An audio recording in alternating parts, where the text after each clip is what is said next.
Welcome to another podcast looking at parental alienation and specifically at insights and the psychology of parental alienation. My name is Charlie McCready. I'm a parental alienation coach, and I help parents to deal with the everyday traumas of their own mental and emotional states, and also how to deal with their alienated children. I'm delighted to have with me again today, Melanie Gill. Welcome, Mel. Thank you. And I'm just going to ask you, Mel, just to give a brief introduction as to who you are and what you do for those people who don't know you, because you do such a fantastic job. I live in hope. But can you give me a quick couple of words about you? Yeah, I'm a specialist psychologist. I've been trained not quite strangely, but very differently from standard psychologists. I've focused a great deal. A lot of my training is focused around attachment science. I'm also doing behavioral science. I've been doing these cases for 16 years. And the way the cases have unfolded over those 16 years has directed how I've gone and trained. So I'm also forensically trained, and I'm now doing credibility analysis because at the end of the day, one of the characteristics of these cases is that there's a great deal of deception going on. And what I try and give when I, go to court or whatever is I give the backstory. Why is this family behaving in this way, and how has it affected all of them, and especially the children? So that's what I do, and I'm a tireless campaigner for trying to make changes in children's lives, and have been for 25 years. Which is so important because even now those changes, the lack of the changes having been introduced, and it's fantastic that you and others have put all this effort in. But I mean, this is a personal view. I think until those changes are actually implemented, we're probably at least I would say like a decade away from Yeah, that support being properly available to parents. I think unfortunately the system is becoming more ignorant because expertise and assessments like mine are being kept out of court by Mm, this cabal of people who believe that parental alienation doesn't exist. mm, And at which point the information that's going in front of family courts is very linear and doesn't take advantage of the incredible advances we've made in neuroscience, and behavioral analysis and deception analysis, and also in attachment science. They're just not being considered, and so there's no growth in knowledge. We're stagnating at the moment, and that's really awful. And I'm absolutely determined to try and help with any change that's going to counteract that. mm. And that's actually a beautiful segue into the first topic that we were going to cover, which was beginning to look at, so how do you prove parental alienation, particularly in a court environment? Well, I mean, when I give lectures, which I do quite often, one of the first things that I do is say, so you go to court and someone says it's parental alienation, but it's like, well, so what? That's Yeah. just a label, that's like a diagnosis. It doesn't tell you anything about what's actually going on in each unique family. So what I do is I go in and find um, what's been going on in the family dynamic, because there are these ways of relating in these families that are very, Hmm. very specific to these cases. There's very specific attachment dynamics going on where you usually have one parent who is sort of quite stable and comes from quite a stable background, especially if it's a father. And then you have the other parent who that's not the case. And when push comes to shove and they separate, then you get some serious psychopathology Mm. that comes out. It's been maybe sitting in the background, or it's been visible within the relationship. With alienated mothers, they're usually really quite vulnerable And the father in those cases is really quite, very controlling. Hmm. Um, and quite, you see elements of psychopathy quite often in fathers who alienate. So you need to work that out. You need to present that to the court. Who's lying, who's telling the truth, Hmm. who is the controlling one, who is being deceptive. But the things that are going on behind the scenes are things like the psychological constructs, are things like dichotomous thinking in children. I mean, that is a really, really clear indicator that something is very awry and a child is being influenced. And what that means is that they're seeing their parents in these very black and white terms, Mm. so that one parent is all good and Yeah. one parent is all bad. Now, you may just go in and see that and think, oh, that's that, but it can actually be measured. And what I use is a form of assessment that comes from schema theory. Hmm.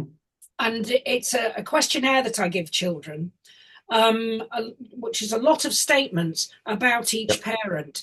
And it's just incredible the results you get from this. They're very, very stark usually. Hmm. Everything bad about one parent and absolutely ridiculously everything good about the other. And within research, that is a very clear indicator that parental alienation is going on. Yeah. You've also you see things like false allegations going on. Hmm. That's another key feature. Um, you see children with something called ambiguous loss, which Hmm. is where the parents there but they're not there, and they're Yeah. grieving and they're depressed, and quite often that's completely missed in standard assessment. So again, an attachment assessment will get at that and show you that underneath this facade of Hmm. I hate that parent, you will see a depressed child. And Yeah. you can get that through the attachment interviews. It's very, very clear in the discourse and the language they use. And that's a big indicator. A child hiding that, why would they do Mm. that? Mm. Yeah, the ambiguous loss, is that referring to the alienated parent? Yes, to the alienated parent. And I mean, if you think, ambiguous loss is usually thought of in terms of people who've disappeared. Hmm. But that's exactly what's happened here. Yeah. That is exactly what's happened here. And any loss of a parent to a child, in terms of how this happens, they're no longer in the family. It's like a death. Mm. It's Mm. absolutely like a death. And there you have children they have to cope. They don't have any choice. Their brain goes into automatic pilot while it tries to protect them from Yeah. the immense psychological harm of losing a parent. Mm. Now, that also operates for when there are changes of residence as Hmm. well, Hmm. and the child is removed from the alienator. Mm. But that needs to be kept in mind as well. That Yeah. really needs to be kept in mind, that there will be a grieving process going on, Mm. Mm. and that has to be acknowledged because children are joined to both parents, body to body, brain to brain. Yeah. And how are there are there kind of tips that you can give parents in terms of how they can get this proven in their individual cases to provide the evidence that they can go to court or to social services with? I mean, this is the difficulty. If you're having a psychological assessment, you need someone Hmm. who's going to be brave, who's not going to sit on the fence, Yeah. and who's going to come out. One of the main things to show that alienation is absolutely there is triangulation, and Hmm. that's when children are are actively or unconsciously, it can happen unconsciously, Hmm. triangulated to, within the parental relationship by one parent, Hmm. so that they're poisoned against the other parent. And as I said, that can be conscious or unconscious. Now, you can prove this, but again, it takes an attachment assessment. There Mm. aren't any there aren't any psychometric tests that are going to show that. And yet Yeah. that is one of the great big red flags that shows absolutely parental alienation is going on.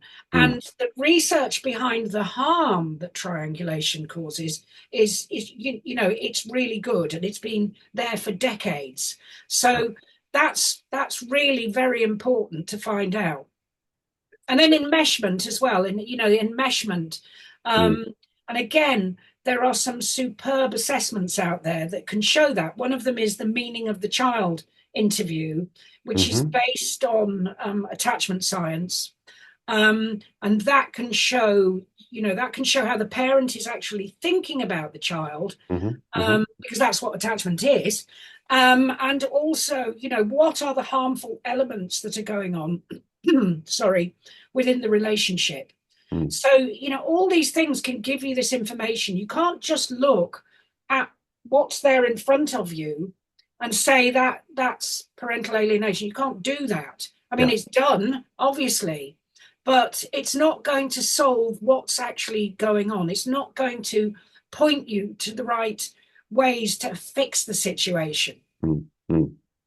I did have the benefit recently of seeing a report by an attachment specialist or attachment theory specialist, uh, and they were being asked specifically about parental alienation.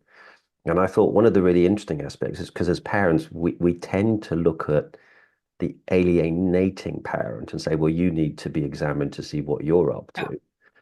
But of course, you're looking at both parents. yeah, And then suddenly this brings out different aspects of the alienated parent and, some of their own insecurities and vulnerabilities or some of their autopilot ways of behaving, which maybe they hadn't been aware of. And it's not to say it's contributing to the alienation, but it has an impact, I guess, on how you address alienation and the sorts of solutions you use for the parents. well, I mean, if you think about it, that people can be going along, within this family dynamic, and suddenly it comes to an end. Mm, And quite often, one parent has never had the experience of this sort of trauma in their life at all, mm, mm, not one bit. And so they're thrust into this horrendous maelstrom of emotion and hideousness. And then suddenly children are away, these children that they've loved and poured their life and soul into, they're gone. mm, And mm, it is so traumatic. mm, So you can get it, and it is common for the alienated parent to have a form of post-traumatic stress in which they attempt to adapt by um, becoming trying to sort of trying to not beat but compete, hmm trying to fight, and they don't have the wherewithal to actually support that. Yeah. And you get there's things like you'll give them psychometric tests which are just open to they're not exactly truthful ever in these cases, and they'll answer them because they're desperate to show themselves in the best possible light, Mm, and they won't mm, make sense. They won't make sense at all, which is no. why you have to have you have to have far more robust forms of assessment than just psychometric tests. And they become quite often naive liars. hmm hmm They'll say something because they're so frightened and so stressed. But the problem is that quite often in these circumstances, that other professionals will see them as the liar because their fibs are so naive because Yeah. they're not used to lying on an everyday basis. Yeah. And they're the ones who will stand out to the professionals. Mm, And there is such professional bias going on in these cases, yeah. So the because people everything is who so are emotive. so the people who are really good at lying, which tends to be the alienating parent, Absolutely. they get away with it. And also because Yeah. some of their lies are so big as to be almost Yeah. incomprehensible. But then the alienated parent, as you're saying, their little lies are more obvious of being picked up by the professional Yeah, and then discriminated absolutely. against. Yeah. So it's kind of throwing it's counterintuitive again because it's making the the available loving parent out to be the bad person Yes. rather than the person who's doing all the damage. And that, that perception by professionals of them traumatizes them further. Mm, Whereas the alienator who has, used deception in various forms from a very early age, it doesn't touch. yeah, So yeah. it's just more trauma, and you find them, they're walking around on eggshells as well. They don't know what Mm, to do mm, because they're constantly trying to do the right thing, whereas the alienator really doesn't care because yeah. their focus is completely and utterly on the goal in front of them and Mm, mm, nothing else matters. mm, mm. I I see this consistently happen with the alienated parents. They literally find the behaviors and characteristics of the alienating parent as just incomprehensible. Yes. They literally cannot understand And why that, the yeah. person can act in the way that they do. And that's why you have to explain it. You Mm. need to explain it because it is all explainable. I You know, think I think that would be so helpful for an alienated parent, and I guess that's part of um, the question that the next question I was going to ask you is kind of what can a parent do who's suffering from PTS? What sort of help can they get? they need to do something like EMDR. And I've recommended that in many cases where what they do is they do the EMDR specifically in how they are reacting to the alienator, and it helps them be able to calm down and not see it as so intensely frightening because it Mm, is frightening. mm, And the mm, other thing is mindfulness. mhm, Mindfulness helps immensely. mhm, It's mhm. being used. I mean, mindfulness is people go, oh, that sounds like hippie stuff. And in fact, mindfulness is used in the SAS. Mm, It's used all over the world, and it's absolutely again. There's masses of research to show just how much it helps. I mean, they use it with children. mm. It can be, it should be used with children. And Yeah. it just means that you're able to separate out the trauma from getting entangled in all your thoughts Mm, all mm. the time. It means you Yeah. can separate it out and you can look at it and you can learn to do things differently. And So, the more you do it, the easier it becomes. And there are loads of apps out there, Charlie. mhm, mhm. There's one called Calm, and they do little 15-minute sessions. Yes, you have to pay for it, but That's I'm yeah. sure People should equally that, invest in these things.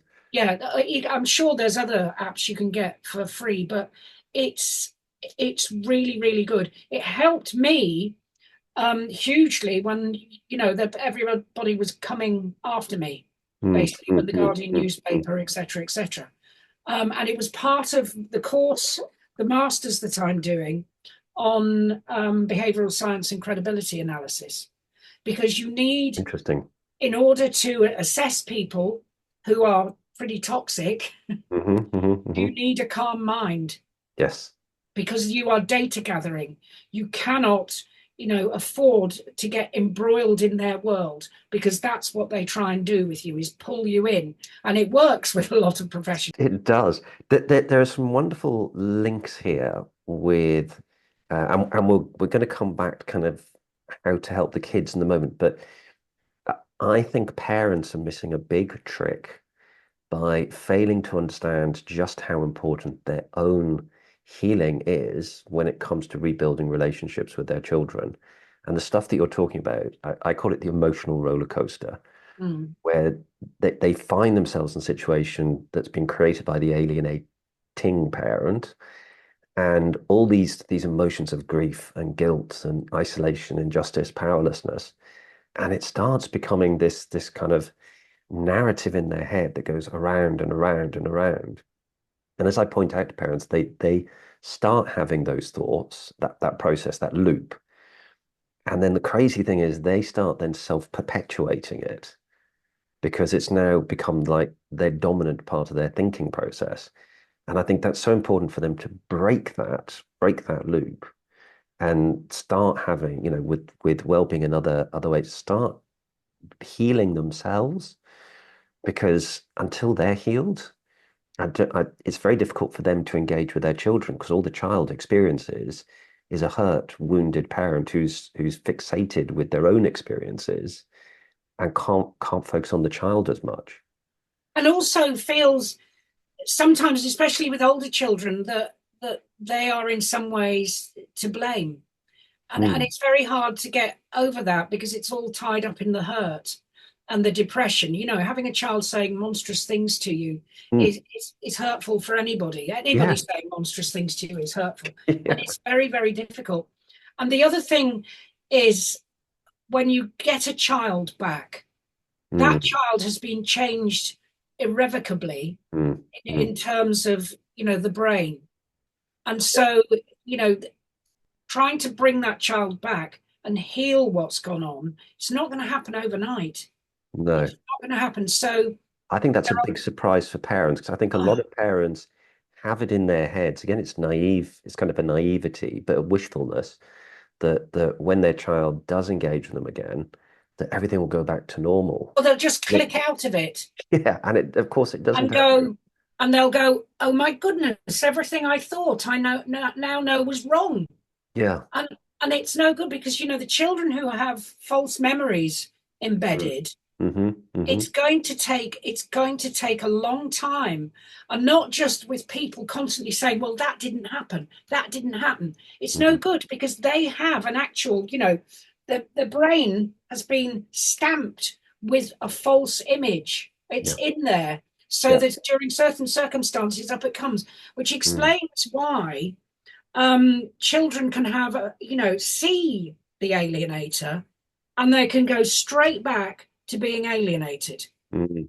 I've seen it They can happen have with one with 5 minute with my five own minute children. conversation Yeah. with the alienator, and they're right back because Mm. what's happened is that the brain has prioritized Mm. those false memories Mm. because they've been laid down um, to do with trauma, Yeah. and traumatic memories the brain considers more important than memories, if Mm-hmm. that makes Mm-hmm. sense. Because That those are makes the things total that keep you sense. out of danger.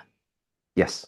Yes. So, believe if it's created through trauma, then this is a really important memory, Yeah. even if it's false. Yeah. So, and the other thing is that children's behavior, say the residence is transferred, Mm-hmm. they have spent um, time with an alienator. They are enmeshed with the alienator. They are thought aligned with the alienator. They Mm-hmm. have inhibited the loss of their parent. They are probably depressed, and they have inhibited all their negative behaviors.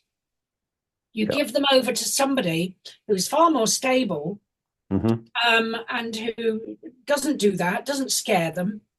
And so, what's going to happen is all that awfulness has to come out, and it will do. It will Yeah. come out, and it needs to be understood as this is not naughty behavior. This Mm. is trauma, and Mm. Mm. sometimes that's quite hard for just a normal, stable parent Yeah. to countenance. And so, what they'll do is they'll put in behavioral controls, and that's the wrong thing to do. Mm. It Mm. increases the child's depression. Yeah. And yeah, I mean, it's quite a complicated dynamic for any parent to understand, but they have to. I mean, this is such an important part of both understanding alienation, but also understanding who they as a parent, what their role is, and how their role changes. Because I call it parenting from becoming parent with a capital P to becoming parent with a little p. Mm. And often the kids don't want you to be a parent. They don't want to get advice from you, but they just want to be loved and supported, and they want you to be a coach. And Yeah, I mean, it's they a their big shift. brains, yeah, their brains are fried Yeah, basically. yeah. and that all has to be calmed down. So one of the things I suggest is Tai Chi, Hmm. Tai Chi with Okay. parents and children, Yeah. to Yeah. get them all All calm. calm. And the other thing is video interaction guidance, Hmm. in which stabilizes the attachment dynamic So, and absolutely supports, real connection. yeah. And I mean, that happens quickly, video interaction guidance, but I recommend that a lot. Some. But things like Tai Chi, yoga, horse riding, all these things calm the Hmm. amygdala, Yeah. which is, the ooh, danger. Yeah. Um, Yeah. Yeah. all those things, rocking chairs, Hmm. that sort of thing. Yeah, I mean, I can see the benefit of all of those things very, very quickly, and then we'll go back to kind of how to help children. Something else that I see a lot of, maybe you've got some thoughts on this, is the parents of the child naturally have a lot of love and sympathy and a desire to and the ability to look through bad behaviors and just give that love and support in a very empathetic way. I find that the new partners and the other family members find it much harder to do that. They very often are taking things very personally, and they just don't understand alienation, and they want to operate in kind of the old traditional everything's normal in a family type way, and that's the lens that they see through. And do you have, I mean, is there anything that you can think of that parents can do that will help everybody else around them, I their mean, partners and family? yeah, counselling, individual counselling, Mm, actually for the other partner of not coping, but they need to they need to read up on it. They need to look at the webinars. Families yeah. Divided TV has got hundreds of webinars from so many different people, including me, obviously. Hmm. Which it's easy. You can sit and you can listen.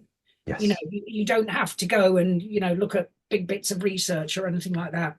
But it's understanding that this parental alienation is unique, and it is one of the most toxic forms of harm that can happen to children. Mm, It ticks every single box in absolutely how to destroy a child. yeah. And that unfortunately is not acknowledged enough in either really the courts or many, many professionals' brains. They do not get just exactly what has been done to No. children. No. And so it is a case of, a bit of psychoeducation, um, counseling. I mean, sometimes you might need some family therapy. Hmm. You might need some, and if you can find somebody who knows about these cases, then that's really important. And Mm, again, you can do video interaction guidance. You can bring in the partner good. into the sessions. Yeah. And usually you only need sort of say 2 cycles of video interaction guidance to really set parents on their way.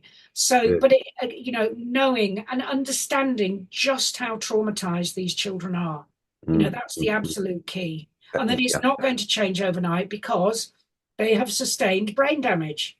Hmm. Hmm. I think that's something that is a shock for any parent to hear.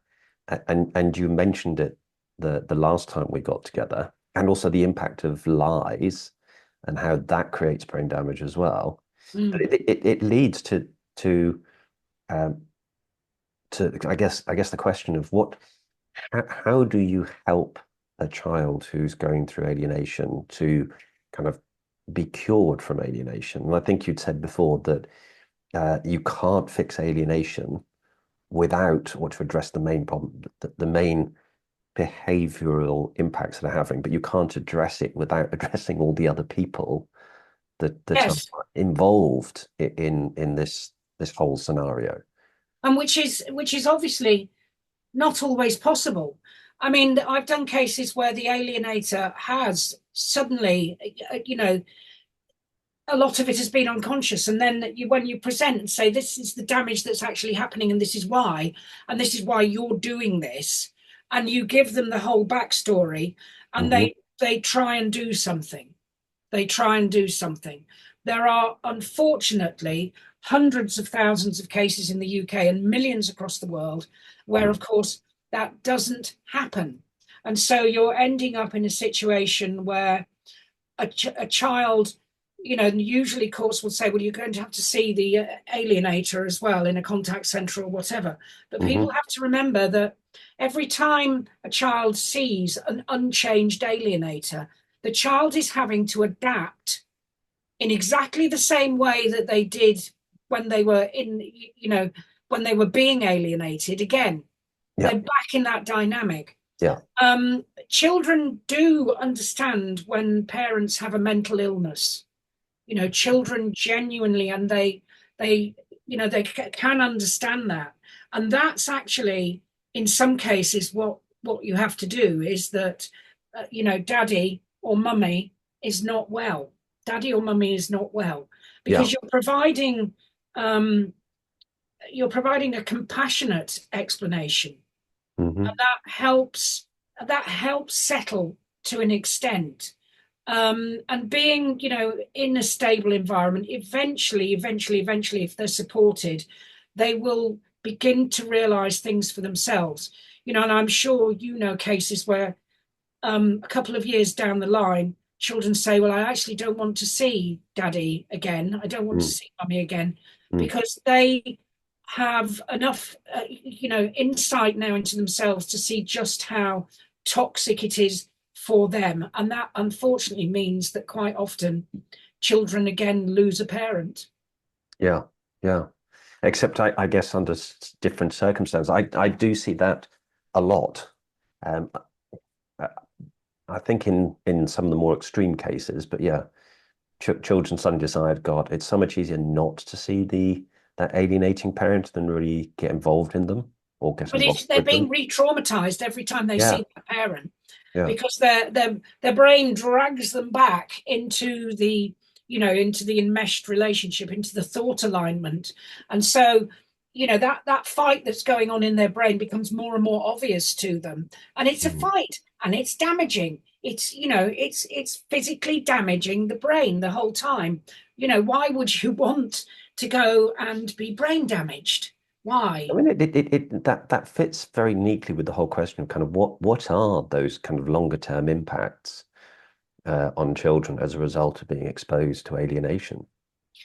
They can be many and varied. I mean, one of the worst ones in the in severe cases of enmeshment is narcissism. And of course, we know that narcissism in the general population is growing off the scale. And we Mm. must remember what narcissism is. It's a very primitive way of defending yourself against, toxic relationships, dangerous relationships, and the brain is doing it automatically. So the Mm. focus becomes much more on the only person I can trust is myself. And this is Yeah. automatic. So you see in the severe cases, you see children, losing empathy, losing theory of mind, not being able to understand how their behavior and ways of thinking impacts on other people at all, Mm. and callousness, and a disregard, and lack of respect for anybody else. And of course, that then carries on into their relationships as they Mm. get older. So Mm. that's Mm. really a very bad thing. And the Yeah. other thing is depression. Childhood depression, and being depressed while you're a child and Mm. over adolescence. It's not like adult depression at all, where you can see it. Children have to hide it. They hide it. So again, it's in there going, "Nyeh, nyeh, nyeh, nyeh." And it Mm. just means Mm. that they are far more susceptible to depression during adulthood. And then that has a physiological effect on them. So backaches, things like this, immune system problems. All Mm. these Mm. things, happen. This is real serious Yeah. damage that's going on. And some children have become psychotic. I know of some extreme cases where I think it was a case in America where there were 5 children who became catatonic. They just literally, there was no escape from what was going on, Yeah. and they just closed down completely, Wow. Wow. totally, in terms of bodily functions, everything, and their brain just closed down. That's You know, terrible. but this, as I said, it is unique in the harm that it causes, Mm. and that needs to be shouted from the rooftops Because because also, that's not being understood. no, I completely agree with you. And I guess that there's two sides of this coin. It's one of them is how do you identify what's going on? But then how do you actually address not just helping the child, but if you're in the court, if you're the judge faced with, okay, I need to come up with an order, they're not really recognizing the damage that's being done to the children But in it's not order. being presented. That's one of the Yeah. problems is the focus, and unfortunately, I think an unintended consequence of making in the UK Mhm. parental alienation now a legal construct is that people will just come and say, is it or isn't it? Mm, mm. And so what? As I said right at the beginning, so Yeah. what? Yeah. Why? That's what you want to know. Yeah. Yeah. Yeah. Yeah. Why and how? And then Mm, how do we unpick it and put it mm, back together? And mm, it's all unique. And help is out there. There are things that can be done. But if we don't start understanding why mm. it's happened and the actual total damage that's done to the individual in the Yeah. family, then we're not going to get anywhere. If we just stick a label on it, it's like a diagnosis, so what? Mm, So what? mm, mm. I guess as well, the part of it is the people who are doing the alienation, they don't, because it isn't something that is recognized and basically illegal. It's like we know you shouldn't kill somebody. We know you shouldn't steal. We know all the things you shouldn't be doing. Alienation is not one of them. No. And so there's this complete lack of awareness and if people thought, yes, okay, I know what that is, I know the damage it does, I really shouldn't be doing that, maybe we would see less instances of it. But at the moment, the alienators are just running amok. And and again, it's because they're not being explained. They're Mm, not being explained. We're only looking at it through this lens of something called parental alienation, which a judge decides. yeah. That's it. We need to get to why. Mm, mm, And the alienator, of course, doesn't know what they're doing. They just, it doesn't occur to them each day, I'm doing something wicked. mm, One of the main things that would solve cases quickly is if we could spot who the liar was. And I've done my conference talk for Families Divided TV, which is going out. This is an advert, which is going out next Saturday. good. Is all about lying and how Hmm. there'd be too many people sit on the fence. Nobody in these cases produces a report that says, you know, that person is lying. Yeah. And yet, if we could do that, I mean, because lying is wicked. Mm, Lying, mm, as you said, we recognise that killing is bad. We know lying is bad. We know mm. lying to children is bad. We know lying to a court is bad. We need to, say, and there are things you can do that show who the liar is, Yeah. that Yeah. provide evidence for who Yeah. the liar is. And, nobody's doing it. You No. won't get social services very often saying that's the liar. They usually think the person who does the naive lies is the liar. Yeah. But Yeah. knowing it and saying it and being able to prove it would, cut through an awful lot of stuff. Mm.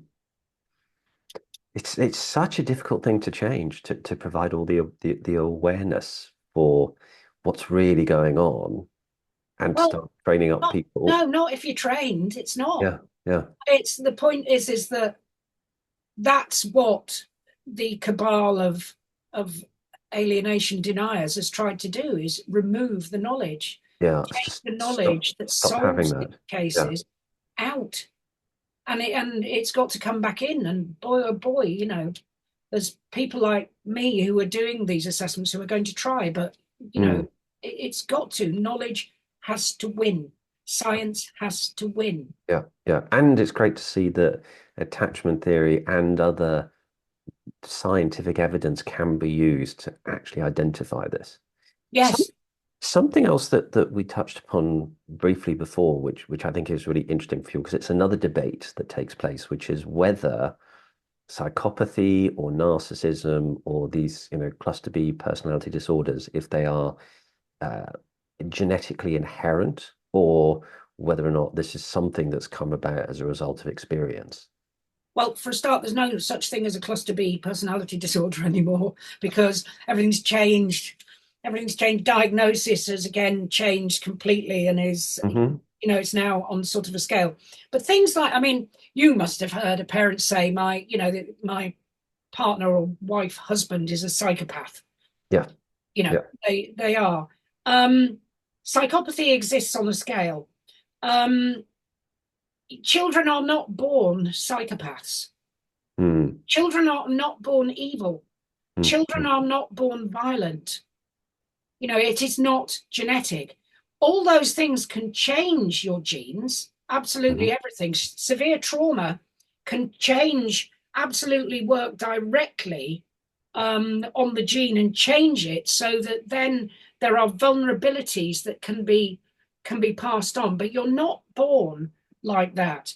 And across my assessments, across 16 years, mhm, what I found with psychopathy and in terms of attachment science is that again, it's an adaptation to your environment. Like narcissism is an adaptation to the relational world becoming more and more dangerous, and the perception of danger is unique to each person. One man's mm, danger is another man's hurrah. Um, so what I found with psychopathy, and in these cases, um, across 16 years, I've probably found maybe 10 parents who are psychopathic. And I'm not talking about, a mad serial killer yeah, like yeah, this. yeah. It is a way of being in which the level, it's the ultimate protection against danger in that you're you're not bothered by anything or anyone.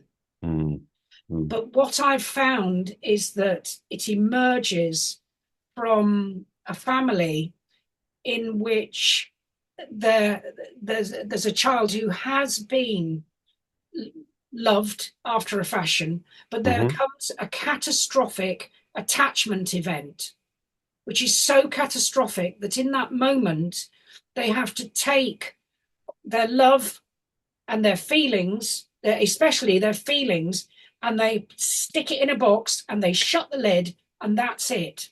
mm, mm, So what I find is that there is trauma that is completely and utterly denied, and nevertheless it's working away in the background, yeah. and it's always one event that's happened. Mhm, And I've seen it happening in children quite early on, and then up to a child who was 16, and it was okay, and mhm. then it happens. That this sudden change to becoming There's sudden or change, but if you demonstrating psychopathic behaviors. yeah, and Yeah. also I've seen a parent who was severe, very narcissistic, very narcissistic. I Mhm, mean, mhm, forget the psychopathy is not a personality disorder according to diagnostic manuals, um, mhm. and the diagnosis of narcissistic personality disorder really doesn't tell you anything at all. So I found a narcissistic parent who, because of the case and because of what happened during the case, Yeah. um, had a catastrophic event happen, which was ordered by the court, Hmm. and they moved to into psychopathy. Oh, So they went from okay. being really pretty harmful to being to specific people Yeah. to being extremely harmful to a lot of people. Mm. mm, and you could track it, and you can see all this in the adult attachment interview. You can see all this happening. yeah. So psychopathy is very, very complex indeed. And you see it in the parents who are incredibly vengeful. Mm, And mm, even after the case has maybe been decided on, they mm, continue with the vengeance. And the harm they cause children mm, is horrendous. mm. These are the children I've that are, experienced this yeah, firsthand. Yeah, completely brainwashed. The yeah. children are totally brainwashed, and it's almost impossible to bring them back. Mm, mm, But so they are out there. And yeah. again, you need to be able to show this to a court, because the risk posed by a parent who has elements of psychopathy there, it's Hmm. off the scale. Mm, mm. It As really is. I mean, it's interesting and I'm going to link this back to the well-being again, because as alienated parents, it's more obvious to us um, the behaviors of people who are demonstrating narcissism or psychopathy. But I guess at the root of that is this sense of perceived fear of the world around them. The world, they feel unsafe, which is why they behave in the way that Well, they they do. don't feel unsafe. That's the point. They no longer feel unsafe. Mm, The point is because they've that moved beyond that. narcissism and psychopathy, you feel really safe. You are safe. Yeah, yeah, because you It cut everything else worked. out. Yeah. Yeah. It's absolutely worked what you're doing. But these people are also they have a like a very fine trigger. You can't say anything to a narcissist Well, it or a depends. It psychopath for that depends reason. what sort of narcissist it is. Mm, You're talking about an overt narcissist, yeah. but what you do is, by going against them, you're creating a psychophysiological feeling in them, because Hmm. they cannot tolerate any form of shame, and shame isn't just about being found out doing something wrong. Yeah. It's a horrible physical feeling, and Hmm. part of narcissism is to deny that and not feel that. Mm, mm, So if you poke the hornet's nest, you will get a massive explosion, which is totally scary, yeah. and which puts you back in the box, and the Hmm. narcissist is safe again. Yeah. Yeah. And this is why we're all walking on eggshells Yeah. around these people, Yes. because I call it, yeah, poke, I call it prodding the bear. Don't prod the bear, Yeah. because what they do is they alienate your kids even more Yes. as a mechanism to hurt you back. And it's like, for us, it's like being in a bare knuckle fist fight with both arms tied behind our back, because they're allowed to punch us all the time. And we can't punch them back. So they do even No. more damage Yeah. to our kids. And the point is that what cuts through everything is the truth about what is going on. Mm, And absolutely. that's not being brought up in court far too Yes. many times. Yeah. The truth involves why, the truth Mm, involves mm, how, mm. and that's not what's happening. Which is It's all the not. stuff that you do. Yes. Yeah. Can you tell us a little bit as well about emotional intelligence? Because I guess all these things are linked.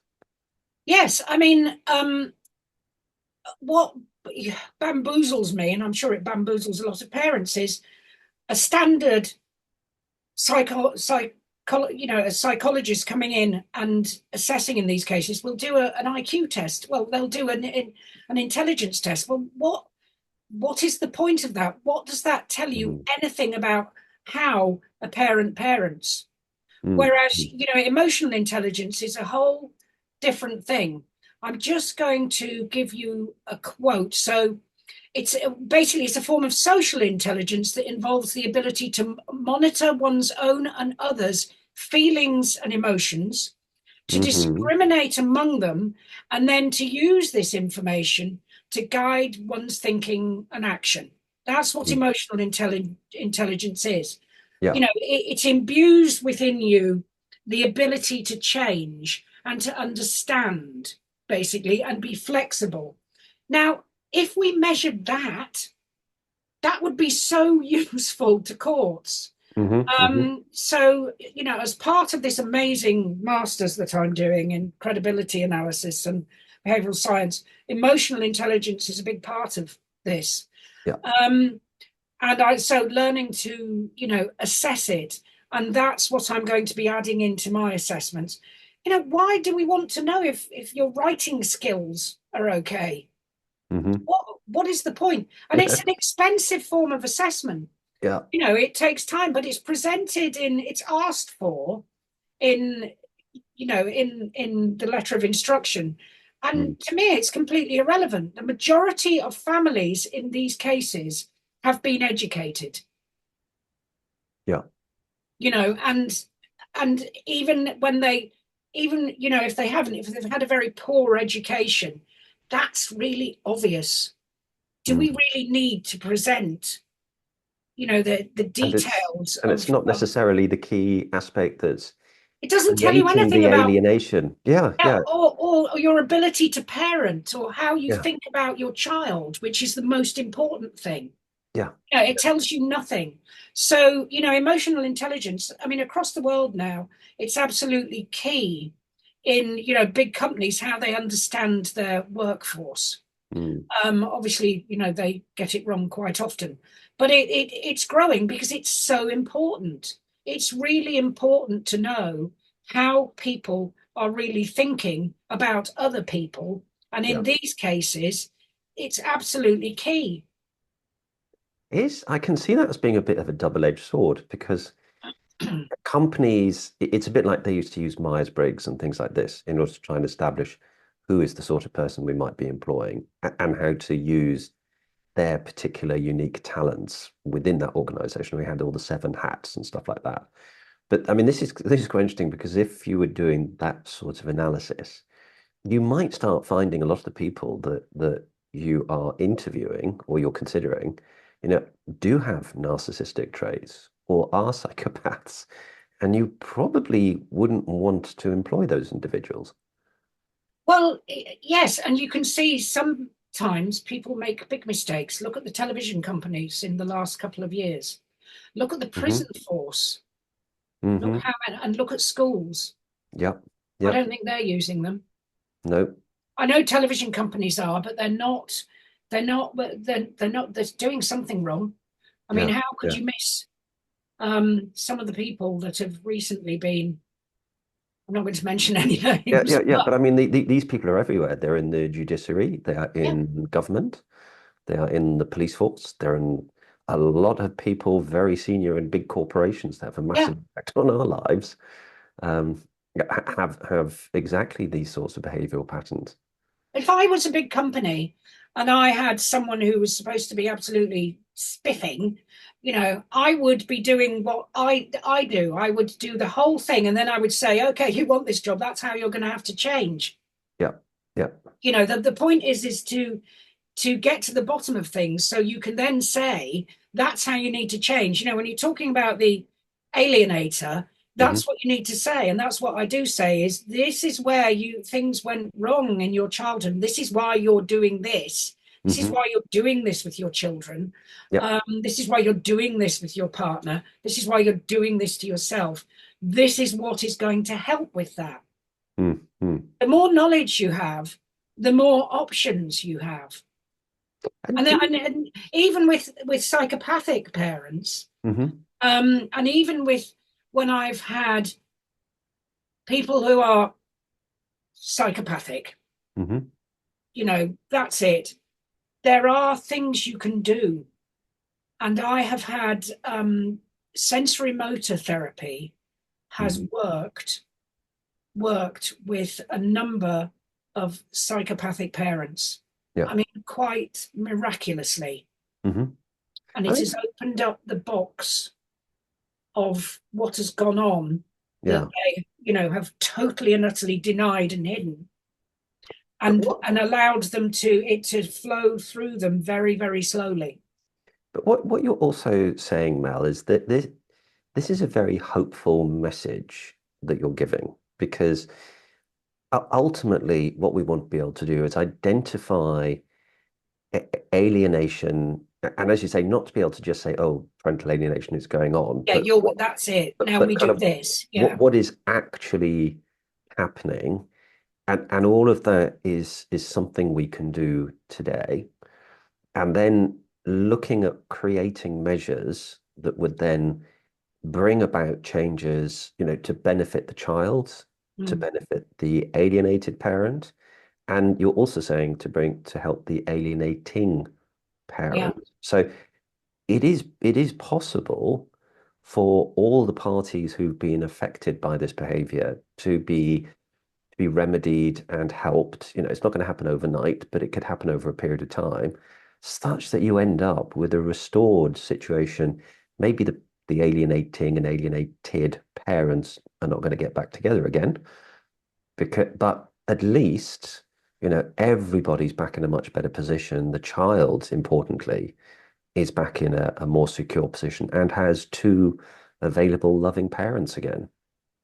Yes, I mean, through rose-colored spectacles, that can happen. I've seen it happen in a few cases, but equally, there are cases where what has to be acknowledged is it's not going to happen. And the damage, the child has Mm, to be mm, protected mm. because there has to be the understanding that, as I said, one telephone call, one sight on the street Yeah, will activate the brain, the bit of the brain that was totally and utterly aligned, and that will take over again. And right. if that has to be understood, and that's very, very, very poorly understood. Yes. And then again, but you can do things about that. I saw that happen firsthand with one of my children. Mm. It was about 12 years after separation, and after we'd got to a point where a lot of the alienating behaviors had started to be a kind of started to be put back under the surface again with my child. Um, and they found themselves with their mum, and she was letting rip. And this is like 12 years later, bang, that child went back, reverted to the situation that they'd been in all that time earlier. And it was terrifying to experience because you thought, oh my God, Well, all of that's their all of this attachment good work. relationship. It's Yeah, totally toxic, and it's yeah. just there's no, the strength to be able to control that. It Mm, takes ages and therapy, to be able to have insight into, oh my God, I'm doing that again. I mm, mean, it's hard mm. enough for adults, for goodness sake. Yeah, For yeah. children, it's almost impossible. And as I said, their brains have changed. Their brains have been harmed. Mm. Bits that should work in a particular way don't. And would they benefit from the same sort of um, psychological support that you were suggesting for alienated parents? So Yes, things like EMDR. yes, Yeah. yeah. Again, I think it would be so helpful if because that's not kind of recognized and promoted by social services or by the courts or anybody else to No, say, here are things you can go and do that will actually be practically helpful for each of you to get through this experience. but For that's those because that you're willing to they're accept that treatment. they're not getting assessments which go into the level of detail that is needed to explain these cases. Yeah, I guess the key thing is how do we bring about that change in the first instance?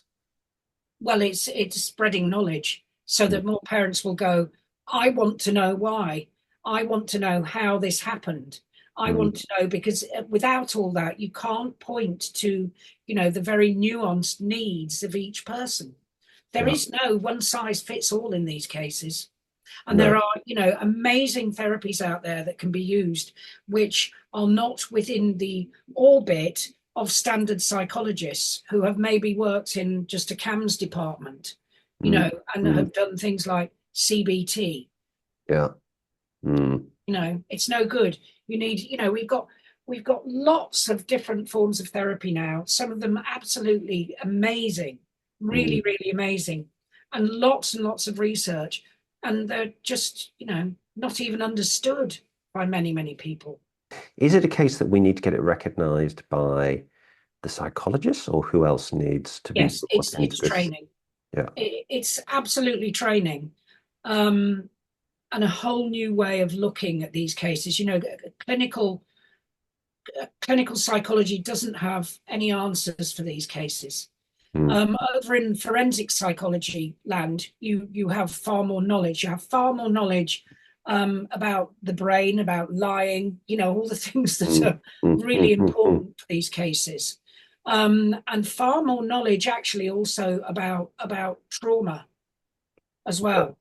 yeah. But clinical psychology, to me, it just does not cut the mustard. That doesn't mean there aren't individual clinical psychologists out there who are brilliant, Hmm, and hmm. they've gone and trained in things that, once you start doing these cases, you very quickly, I thought, oh, this isn't going to work.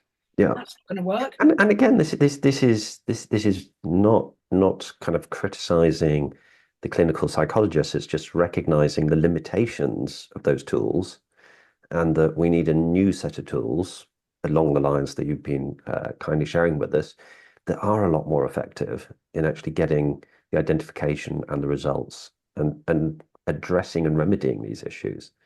You need to be a data gatherer, Mm, because you can't be biased. The problem is that it's very easy for psychologists who also, mix therapy in with what they usually do in their day job to yeah, become biased, yeah. because they haven't got the tools to analyze the data properly. Hmm. So they're relying on their own clinical opinion, and clinical opinion has been found to really not be very accurate at all. Mm, there's a lot of Um, bias. yeah, so it's really easy to be biased. Well, we know that in these cases, it's Mm, really he who shouts loudest, etc. And as I said, the naive liar will be thought of as the liar. Um, so it's to do with a complete change in training. But the first thing that has to be acknowledged is for everybody to get how damaging these cases are, how unique these mm, cases are. mm. What's going on at the moment is not enough. Yeah. And what is happening to children and then the whole population, it's pretty horrendous. And Mm. that's just not on the radar. No, no, this seems to be the big problem, and this is why I kind of throw out um, this idea of we're a decade at least away from change, Oh, and that comes from yeah. just the simple, mathematical, logical, just saying, okay, to get this recognized by psychologists from the point in time it's But I'm recognized, therapists. Yeah, I'm yeah, therapists. then it needs to go into all of the training, into the curriculums, refresher training, but basic training that psychologists and the therapists are getting in the first instance. But also And then, schools, yeah, social GPs, workers. yeah, Yeah, police. Because yeah, what happens, how many cases have you seen where there have been multiple allegations of domestic violence, yeah, child sexual abuse, all sorts of things? yeah. And as you were rightly saying, the police need to be informed about this, because they're dealing. You were just talking about all the false allegations that they have to deal with. And it's very, I mean, it is extremely hard for them because, of course, one, we have this big push to do with, you know, reducing violence against women and Mm. children. Hmm, hmm. And Which and we should quite absolutely often, protect anybody against any violence. but it is about protecting anyone. And of course, unfortunately, on occasion, and I'm sure you've seen it, Hmm, is that men can be ignored or men will not report. mm, mm. And the actual statistics on violence show that, the violence against men is, I think, something like 700,000 cases a year. Violence against women is 1.2 million cases a year. Now, if we go back 10 years, wasn't that? Yeah, So, yeah. at the end of the day, why are adults, male and female, where is the anger coming from? That's what we have to look at. They're not born this Mm. way. They're not No, born this way. no, Men are not no, born violent. no. Why? What is this anger? You can measure what sort of anger it is and you can do something. But the police also need to know all about this particular form of abuse. Mm, mm, They really need it. And mm, social workers and schools, really, mm, because they can be bombarded by the alienator. and Yeah. completely pulled I into, see that all the time. Yeah. yeah. And in private schools where people are paying, Mm, they can, I've found, they really side with one parent who has charge of the children and is maybe doing the payments. mm, They absolutely, and then in others, I've found, absolutely fantastic. They yeah. really get it. And GP surgeries, because of course, quite often the alienator, this will be their first port of call to suddenly go and say, I am being, domestically abused, Mm, or mm, this has happened, or this has happened, and this has happened. And that goes down, and then the GP letter goes into court to back it up. yeah. And in some extreme cases, where there's been aspects of Munchausen by proxy, which is a feature of parental alienation cases.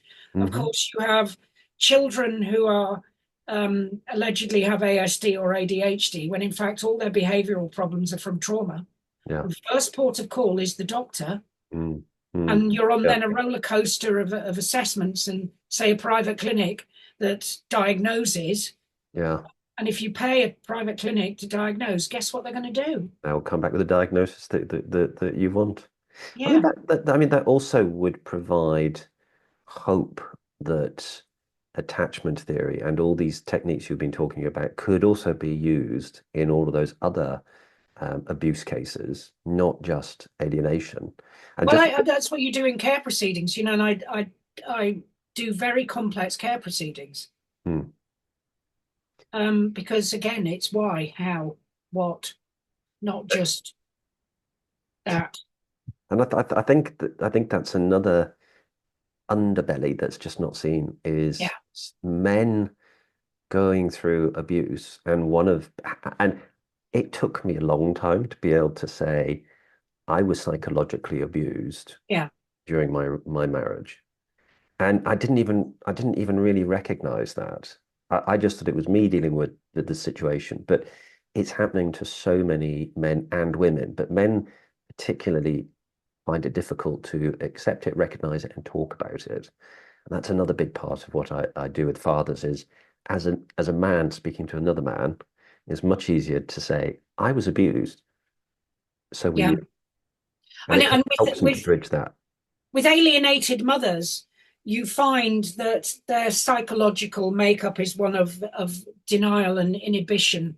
And much like many fathers, and that they don't talk about it, they just get on with it. But the thing is, you're in a dynamic, Mm, know, mm, mm. and you can go in there slowly, or it can happen suddenly, but it's a dynamic. Yeah.